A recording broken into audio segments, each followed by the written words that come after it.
Welcome to The Warp. I'm Jack Rita. In this video, I'm going to talk about my top 10 favorite green alert aliens through all of Cosmic Encounter. These are aliens that I had nothing to do with for their design. Over the years, I have contributed or designed a number of aliens, and I'll cover my 10 favorite of my own aliens in a separate video. So these are just 10 aliens in Cosmic Encounter that I really like from the green alert level. So a little bit about the alert level system. They have divided the aliens in the Fantasy Flight Edition into green, yellow, and red. And that is for, it's not so much the complexity of the aliens per se, because a lot of the red alert aliens are actually very simple concepts. Like Virus is an easy alien to understand how it works, but understanding how to play effectively against it really requires a certain level of nuance and understanding of the game overall. So that's really what the complexity level is dealing with, is how familiar are you with Cosmic Encounter itself? How well do you know what's in the Cosmic deck and the spread of the attack cards and the frequency of drawing a negotiate, or what some of the flares and artifacts do, or familiarity with the other alien powers and how they typically will interact. That's really what the alert system is doing. So with the green alert aliens, these are aliens that people who are very new to the game should be able to understand how it works and how to work against it, how to employ its unique abilities. So let's take a look at the top 10 of green alert aliens for me. Starting with number 10, we have the Changeling there. So the Changeling alien came in Cosmic Conflict, which was the second expansion for Cosmic Encounter. Here's what it does. You have the power to change form. As a main player, after the defense is determined, you use the power, and you either draw a card from the deck, or you swap aliens with your opponent. So once you know who your opponent is, you can say, you know what, you are the Changeling, and I'm going to take your alien. Or if you don't want their alien at that point, you can just draw a card and add it to your deck. So what's interesting about Changeling is that it is a mandatory alien, which means you have to use your ability, but it's really an optional alien, because what you're doing is deciding, do I want to exchange aliens with my opponent or not? And being able to take away somebody's alien power is great. It's somebody is the Virus, for instance, and the way the Virus works, for those of you who don't know or remember, is normally in Cosmic Encounter, the encounter totals are determined by the number of ships on your side plus the value of your attack card, and the higher total wins. Well, if you're the Virus, you multiply the number of your ships in the encounter with the attack card that you reveal, and then you add your ally ships as well. So if you played a 10 and you had 4 ships, well, now you have 40 instead of 14. So being able to take that away from somebody at some point in the game is a pretty clutch ability. So I love Changeling. It's what we consider a meta alien, just because its whole ability is dealing with other aliens. And I'm a big fan of meta aliens overall, although this is the only one that shows up on this list.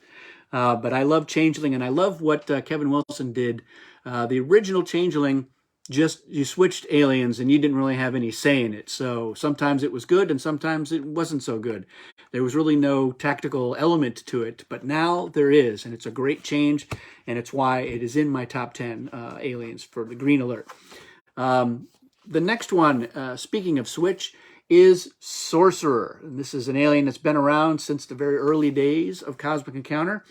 You have the power of magic as a main player. After encounter cards are selected, but before they are revealed, you may use this power to switch encounter cards with your opponent so that they've revealed your card and you revealed theirs. And that is also super handy.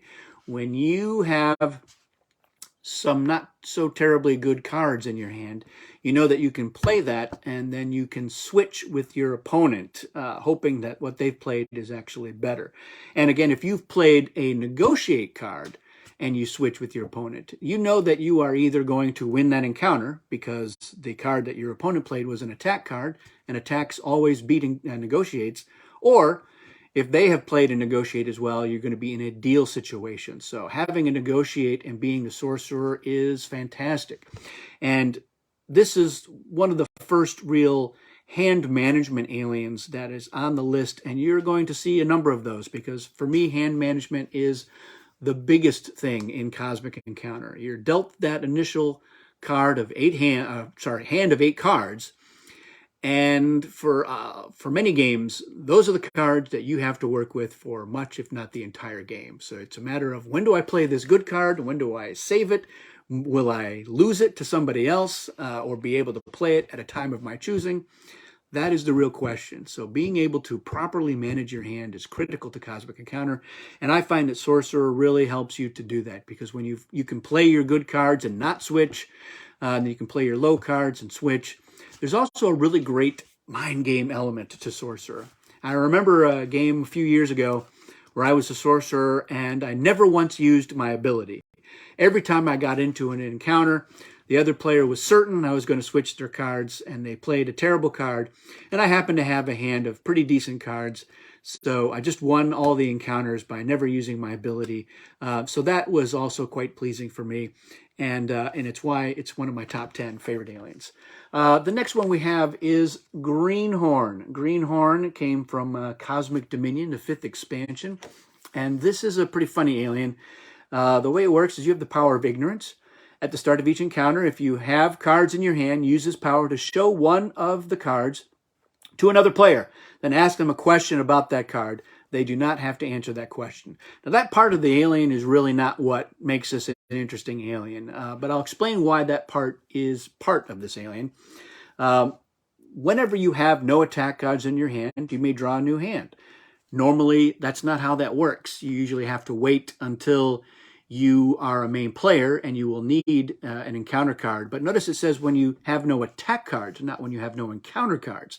So if you have negotiates but no attack cards, you can just draw a new hand. You discard everything and draw a new hand. Hand management. During any regroup phase, you may rearrange your ships among any of your colonies or home planets, even home planets where you have no colony. That is also something you're not normally allowed to do, but a lot of new players assume that you can do it. You may play your kicker after encounter cards are revealed rather than before they're selected. Play reinforcements when you are not involved in the encounter. Play rifts and artifacts that are limited to the regroup or alliance phase as though they were playable at any time. So this is an alien that lets you do a lot of what newbies to the game assume that you can do, but really that you can't. The reason that section at the very beginning about show somebody your card, that's the only time you are using your alien power in such a way that it can be zapped by a cosmic zap. And so who's going to waste a cosmic zap to zap you when you're doing something that has really no impact on the game at all?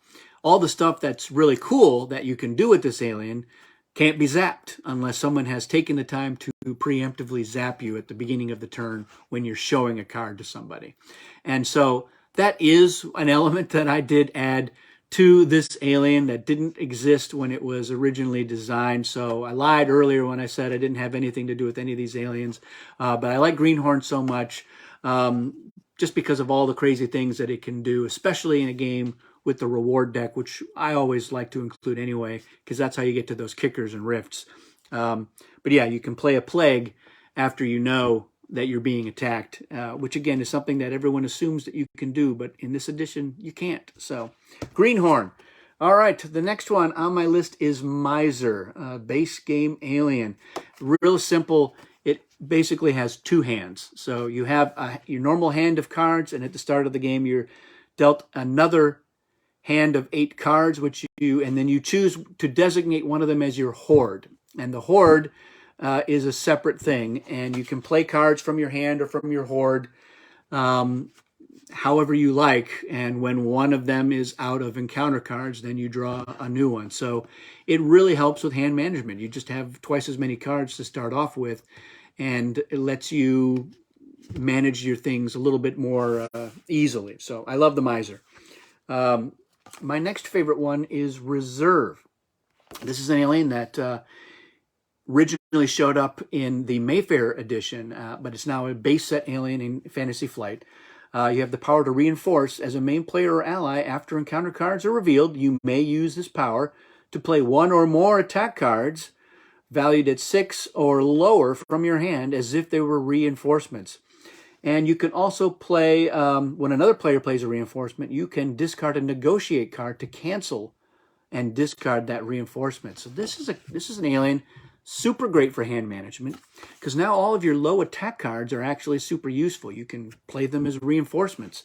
You can also shed negotiate cards from your hand if you don't want to hold on to those in order to cancel other players' reinforcements. So, and reserve gets invited to ally probably slightly more often than other aliens, just because they know somebody's a main player. They know that if they don't invite you, the other person may invite you to join, and you've got that useful ability to play those attack cards. And something I love to do as reserve is to try to get into a deal situation and get those low attack cards and negotiates from other people. So normally they don't want those in their hands, but they're gold in your hands. So when you're making that deal, don't just say, all right, colony for colony. Say, we'll do colony for colony, but you can give me some low attack cards, and then we can make that deal. At least go for it. So I love the reserve. The next one we have is Pacifist, and this is also base set alien. You have the power of peace as a main player. If you reveal a negotiate card and your opponent reveals an attack card, you win the encounter. Very simple concept to understand. So now, again, hand management. So all of your good attack cards are good, and all of your negotiates are really good, because you're either going to win the encounter or you're going to be in a deal situation. So Pacifist is great. And again, as Pacifist, when I'm making that deal, I like to say, let's sweeten that deal. Give me a negotiate card. In fact, I'll give you a good attack card for your negotiate card. So it's win-win for Pacifist in those deal situations. So I love that alien very much. My next one is Bleeding Heart. This is an alien that came in Cosmic Eons, and it's a little bit out there. You have the power of rapport on any encounter. So it doesn't matter whether you're a main player, an ally, or what. Before allies are invited, you may use this power to say, let there be peace. If you do, all attack cards with the value of 10 or lower become negotiate cards when they're revealed, and all compensation is doubled. So Bleeding Heart can have a huge impact on the game, and it's super useful for you when all you have are low attack cards, because you can decide, hey, before we even get going, I'm going to say let there be peace, and you know that we have a good chance of getting into a deal situation. And you also know that if you try to screw me on that deal by playing a card higher than a 10, I'm going to take double that compensation. And double the compensation is pretty useful, because as the game goes on, in the early part of the game, you can say, oh, I'm coming in with 4 ships, and if I get 4 cards in compensation, that's pretty impactful. That's half of a hand a lot of the times, or better. But as the game goes on, you're not normally attacking with 4 ships, and you're not normally defending with 4 ships. Your ships are spread around, and a lot of them may be in the warp. So being able to double compensation still makes that impactful, because now 2 ships is still 4 cards, 3 ships, 6 cards. And somebody, they may not want to lose all their cards, or they may have been saving a good card and don't want to risk losing it. So Bleeding Heart helps to keep that in check, gives you some options. The next one is Cavalry. Cavalry is an alien that, as an ally, can play an encounter card. So normally allies don't get to do that. Again, it's another hand management thing. So if I'm Cavalry and I'm in an encounter, I can just play one of my low attack cards. It's a little bit like reserve that way. I can only play 1, but I get it out of my hand, and I help my side in the encounter. I can also, as a Cavalry, I can play a negotiate card, and which will have no effect unless the main player on my side also negotiates. And now I will get compensation as well, because normally allies, they don't get anything if the main player on their side negotiates and loses. So Cavalry, really good for hand management. It makes use of those cards. It lets you draw a new hand more quickly because you're playing cards more frequently. All right, we're getting down to the wire here. Oracle, classic aliens, been around for a while. Real simple concept. When you're a main player, before encounter cards are selected, you get to see what your opponent is going to play. They actually have to play their encounter card face up. So you see, oh, wow, you're playing the 30. then I'm not going to bother trying to win this encounter because I know I can't. So I'll go ahead and play a low attack card to get it out of my hand, or I'll play a negotiate card and at least get some compensation for losing. Or you can say, oh, look, you played a 12. And I say, all right, I think I can probably beat that with just my 15. Or they only played a 6. I can play a sort of a mid-range card rather than playing my 20 or something like that. So it really helps you to manage your hand very effectively because you know how much you need to win by, generally speaking, you know, reinforcements notwithstanding. And you know when you can't win that encounter, so you can shed something that is not going to be that useful. And then we get down to the number one alien, and this will come as a surprise to absolutely no one, but it is Loser. And Loser is one of the best hand management aliens. The way it works, you have the power of upset as a main player. Before encounter cards are selected, you may use this power to declare an upset. So once you say, hey, this is going to be an upset, what happens is when the encounter plays out, the loser of that encounter actually wins it, and the winner of that encounter actually loses it. So what this lets you do is effectively manage your hand. If you've got really good cards, you don't declare an upset, and you just try to win normally. If you've got lousy cards, you do declare an upset, and now you're trying to lose it. Now, when you declare an upset, both main players have to play attack cards. They can't just play a negotiate card to try to lose.